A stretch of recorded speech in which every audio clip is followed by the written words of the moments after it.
So it's review time. Last night I watched Rebel Moon, the anticipated, fairly well, highly anticipated movie from Zack Schneider. And so I was waiting for it. I was interested in it. I was, part of me was like, ooh, this could be interesting, And I think part of the reason why is because, we're in a time right now where we are starved of originality, something new, something different, and so I think that's a lot of reason why a lot of people were looking forward to this. Unfortunately, though, the movie is very underwhelming, in my opinion, and I don't think that's just my opinion. I just think structure-wise, story-wise, the movie really just lacked in a lot of ways. And I want to talk about a few of those ways here in this little video in my review. First, let me just say, because it's the first thing on my mind right now, that this really proves at least a point that I've tried to make about storytelling, that you just don't have a story without interesting characters. If you have forgettable characters, you don't spend enough time with the characters, especially when you're introducing those characters to help your audience understand them, set the tone for the character, and then throughout just begin to explore that character more. It doesn't matter. I mean, I don't know, who knows what Zack Snyder had in mind for the rest of the whole series. I mean, it seems like he built this world and stuff, which looks cool and everything, but if you don't have interesting characters, it's never going to work, because human beings, we connect with other human beings. We are personal, they are personal, so you need to make characters that, because again, what I've always tried to say is people don't connect with the plot, they connect with the characters. The characters that they connect with then carry us into the plot to see what the rest of the story is about. That's really what it is. And that's why I think, honestly, you could make a fairly mediocre story in a fairly, not a terribly, interesting environment. And yet, if you have really good characters, people will love it. Generally speaking, they'll really enjoy it. It's because it's the characters that are essential. You got to get that stuff right, and just this movie just doesn't do it. And it's interesting because it actually starts out. I personally thought it started out fairly good. It was a little bit slow, which is okay, but I thought it started out really good. It gave you some time to get to know Cora, who's the main character.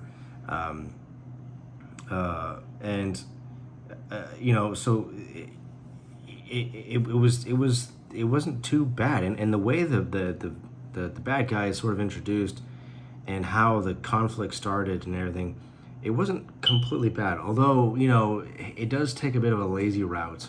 You have to have, every single story has to have the inciting incident that starts everything, and I think the way it does it in this movie is just sort of, it's not very organic. It's just kind of like everybody's just, she's Sophia, who plays Cora, her character is just, she's like this former military chick, well-known and stuff, and an incredible fighter, and all that stuff. All right, fine. But she, I guess, something happened, and she got disillusioned from the whole thing and just ran away, disappeared, and then ends up on this little farmland, lives a simple life. That's it, basically, when the story begins. Okay, there's nothing too original there, but it's not. Again, I think you can pull it off if you can make the character interesting.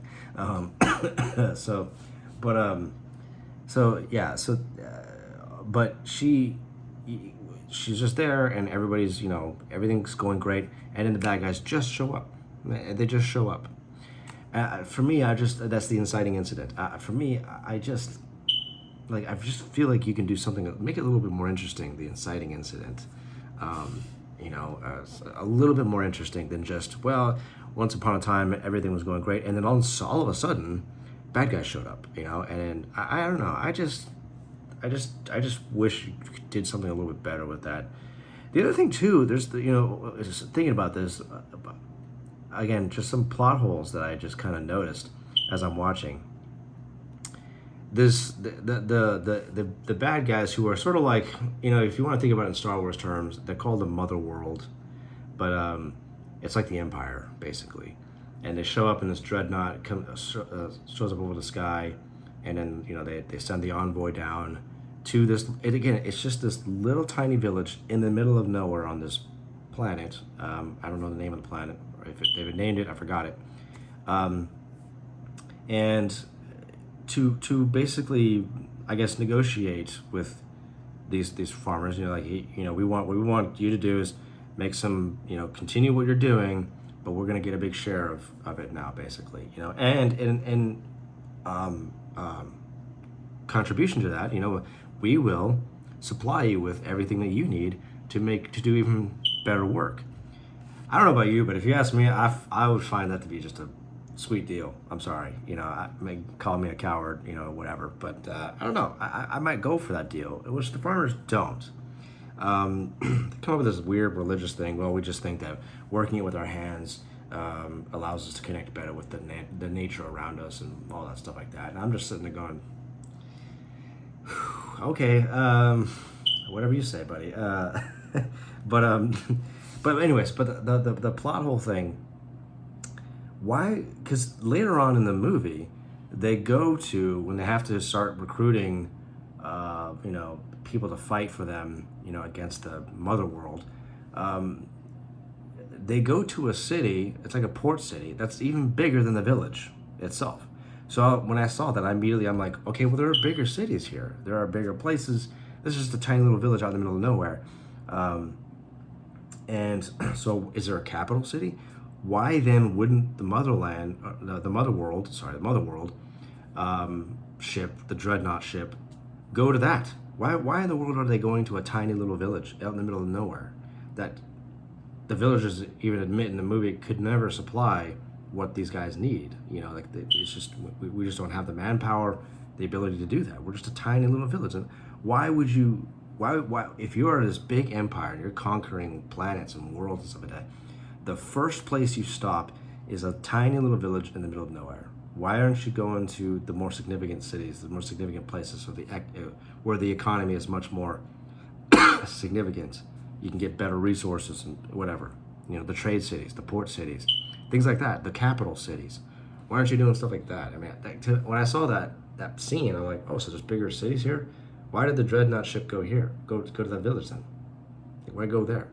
I don't know. There's just little things like that just kind of confuse me.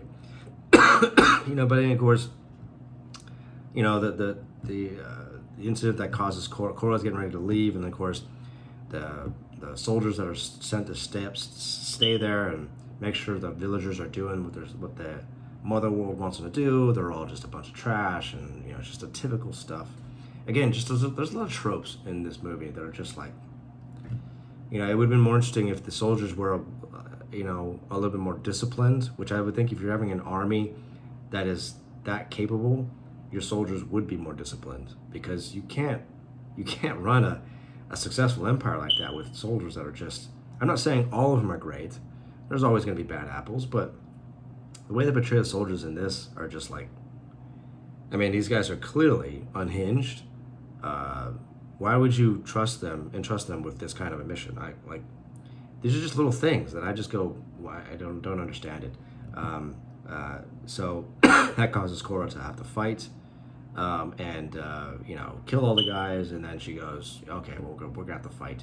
And I'm sitting there going to myself, how are you gonna do that? You're a tiny little village versus a gigantic galactic empire. There's just no way you're gonna this. That was the thing that was ringing in my head the entire time. And to make matters worse, her solution is to go, well, first they're going to go get a general, some genius general, whose name I forgot. Again, he's a very forgettable character. There's nothing interesting about him whatsoever. He's supposed to be a genius general. You don't see any of his genius in the entire movie whatsoever. You just see him shooting guns and just, like, okay, everybody's doing that. So what makes you unique? Anyways, but also like she's going around the world, all these worlds, and recruiting these like outlaw, warriors and stuff like that. Again, I don't know a single name of any of them. I don't remember any of their names. Korra is the only one whose name I remember. Like, that's it. I don't remember anybody else's name in the entire movie. Not a single other character. Not the villain. Nobody else. I don't know their names. But she's going to recruit. Along the way, she's recruiting these other outlaw, soldiers, like the like a sci-fi version of the Fellowship of the Ring sort of thing.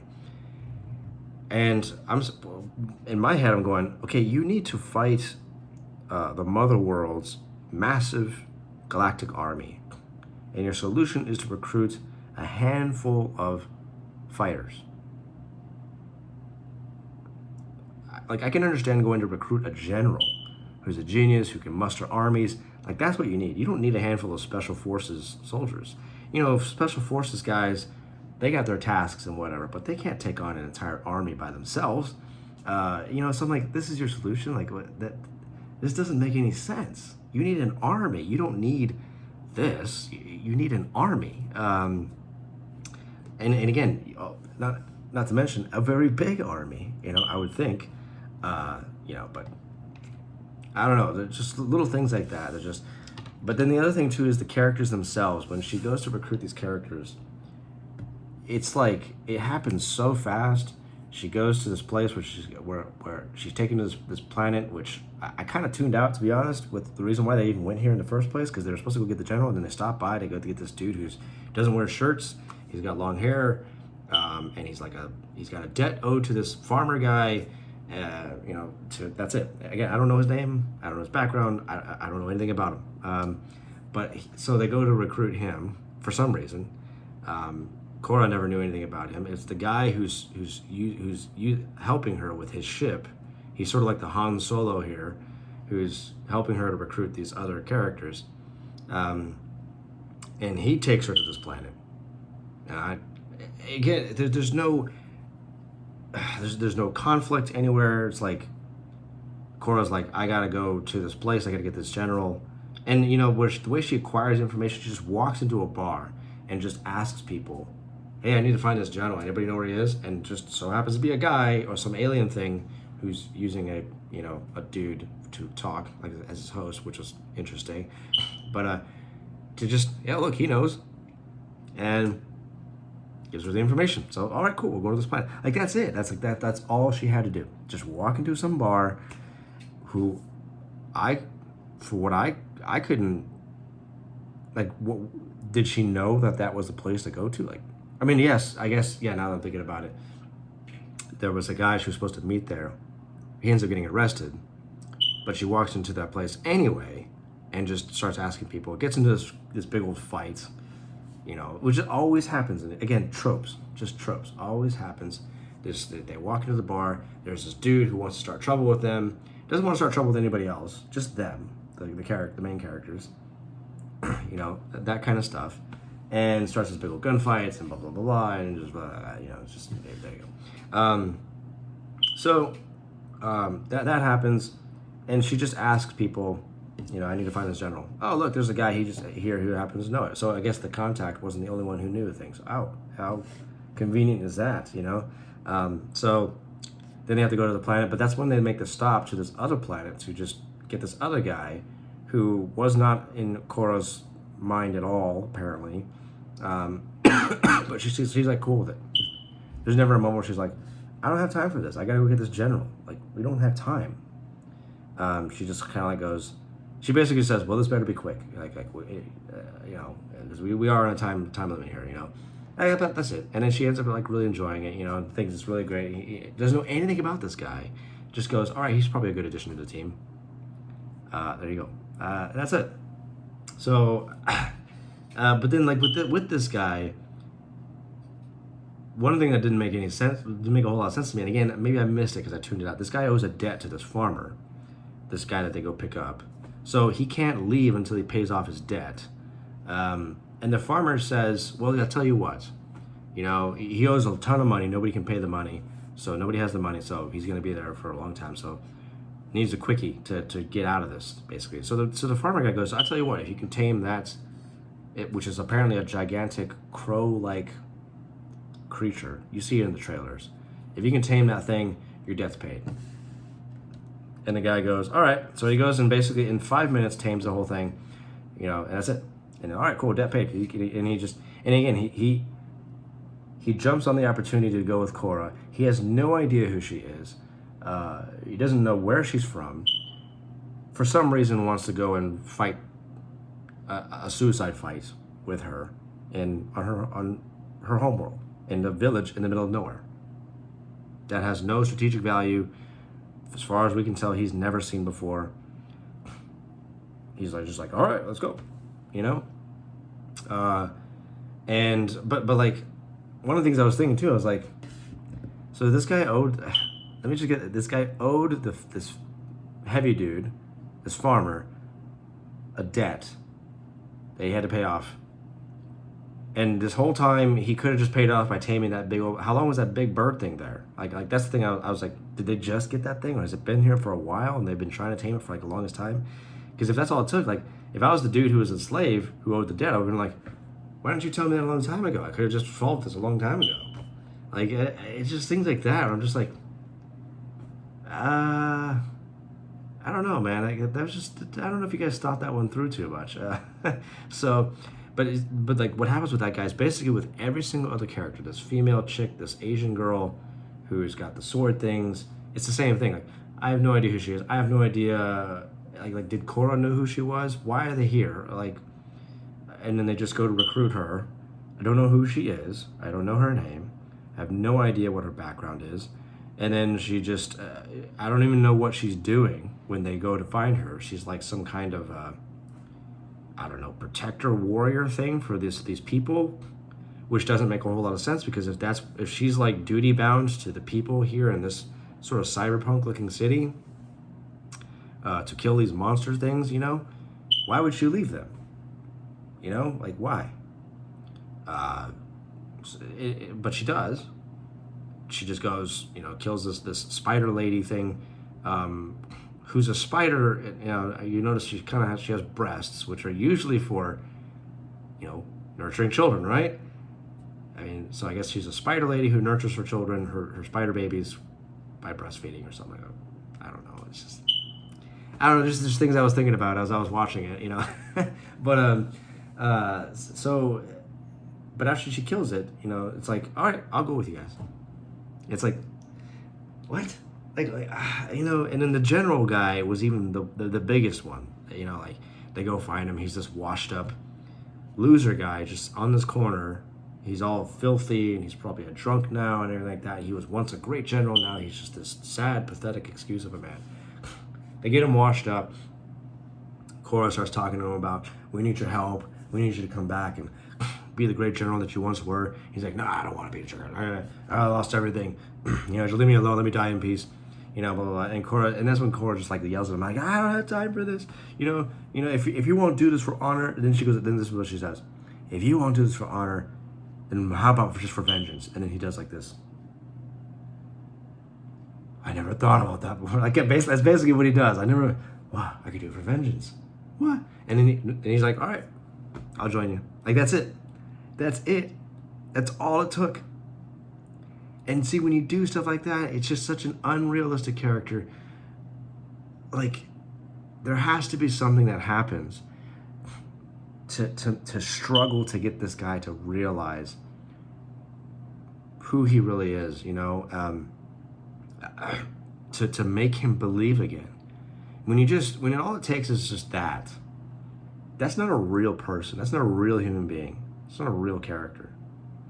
That's all right. That's just the most forgettable thing. That is nothing but a plot device. That is just simply the creators and everything going, all right, guys, we're out of runtime, so we have to get this ball rolling. We got to get this guy. So just give a quick little speech, and all right, he's on our side, just like that. Boom. That's it. and I don't know anything else about the guy. Nothing. So that's generally basically. I don't want to spoil everything. I've probably spoiled too much already, but it's just it really goes to show. It's not enough to not be woke. Okay. Korra is not a woke character. She does kind of there's vulnerabilities that she shows throughout the movie. Well, not throughout really, but there are vulnerabilities that she shows through in the movie. Which is great. Those things are needed when you're making female lead characters. Okay, so she's certainly better than like Rey, better than Rey. But see, it's not enough to not be woke. You still have to make a good story, and I just think Rebel Moon didn't do it. I wanted it to do it, but I was getting worried when I was watching the trailers. I was just like, it just seems like this is just gonna be another underdog rebellion fighting the Empire trope thing. That's what it seems like to me. And all they're doing is recruiting warriors rather than armies. They're recruiting particular warriors, a handful of particular warriors to fight an entire empire. That's not gonna work. It's not how you do it. But that was it. So it was just very forgettable. Every single character is forgettable. Korra is the most interesting character, but even she, not a whole lot going on there. Unfortunately, there's just again they were so busy just trying to get the plot moving. They never took the time to show you who these characters were. And I honestly think, let's see, the dude with the bird thingy, the chick with the swords, you could have, those characters, you could have cut them out. Just completely remove those characters. May have given you more time. And by the way, Zack Snyder's apparent obsession with the slow-mo shots, I mean, imagine how much runtime you would have saved if you just cut all those out. Just let the action scenes do the action scene things. Could have had a lot more time to actually do more with the story, rather than just cool. I'm at the point now where I just think Zack Snyder, all due respect, I think he's just one of those directors who's just he walks into your office. Hey, I got this idea for a story. It's just Snyder. Look, I appreciate all due respect. Just direct the movie, okay? We'll write the story. You just direct the movie. You make it look cool, because that's what he does best. It looks cool. Same thing with what's his name, who did the first Transformers movies. You're just good at making it look cool. Michael Bay, you can just make it look really cool. Okay, we don't need you writing it. Okay, just direct it. Don't need you to write it. Okay. Just direct the action scenes. Maybe not even direct the movie. Just direct the action scenes. Just make you're good at making those look cool. But that's about it. Sorry, I don't mean that to be mean, but truth is the truth, man. You're not cut out for the story elements. That's just really what this is. It's just it's just not great. It's just, and even the action scenes too. They're pretty forgettable. Nothing really interesting going on in those action scenes. Unfortunately, it's just the slow-mo shots and saturated CGI and the lights that are just all this flare, light glares and stuff like that. That's just overly done several times in the movie. It's just, yeah. So, anyways, that's Rebel Moon. Basically, it's sad because I wanted it to be good. It really wasn't all that great. If I rate it, I give it a 5 out of 10, because it's not. I don't want to just give it a 5 just because it's not woke, but maybe just because of the potential it had. And who knows what happens in the second movie. There's supposed to be part 2. I don't know, man. It's because, if you're going to do a part 2, you got to fix a lot of things now. But that's a problem. It's the first part is the foundation of everything. You got to make that good. If you don't make that good, then it's like what happened with the Star Wars Rey saga. Now they're trying to do patchwork when it's too late. It's going to make even less sense now. So it's just, could you maybe go back to square one and try again and just start over? Maybe. I don't see why not. But this is the thing, guys. That to me, it seems like this movie Its biggest enemy was the runtime. I think Zack Snyder had a lot of things he wanted to do that he probably wanted to do more with the characters, but just ran out of time. And so he was just cramming stuff in, just got to get it going. That's it. To me, like maybe he went and asked trying to make a deal with Netflix. Hey, I need a trilogy or something. Maybe he needed 4 movies, and Netflix was like, no, we can't guarantee that because we don't know if people are gonna like it. So, you just get 2 movies. Well, if that's all you get, man, do the best with what you got.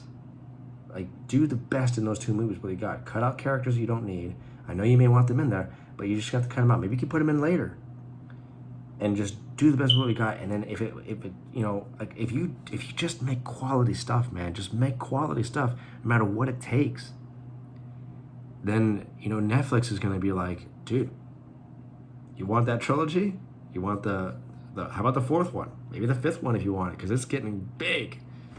Like, that could have happened. But now it's in trouble. The thing is in trouble. It's not getting good reviews. It's getting very mediocre reviews at best. I can't find anybody who's giving it a really like, oh, this is incredible. Nobody's really saying that. It's very unfortunate. And so now the whole thing's in trouble. And what do you do with that? I don't know, man. But it's just unfortunate. I think Zack Snyder was really trying to do something really cool and really special, and it just didn't work out. And I cannot believe that he let this thing be released feeling good about it. Like, I wouldn't have. If this was my finished project, I would have been like, guys, I don't like this, man. This is just not good. We gotta just redo everything. Maybe not everything. Again, it's a good concept. It's got the potential and everything like that. But it needs to be taken back to square one and done over. I want to know more about Korra. We knew very little about her, even with the background information that we got. I wanted to explore more of her story after this great war that cost her so much, and how did it affect her as a person. We never saw any of that stuff. So anyways, now I'm rambling. So that's my review of Rebel Moon. About 30 minutes. Trying to go for like maybe 10, 15 minutes. But anyways, there you go. 5 out of 10. Forgettable, unfortunately. And it proves that without good characters, without interesting characters, you're never going to get your project off the ground. So I will talk to you all later. See ya, and I don't know. We'll see what happens. What comes next. So, all right.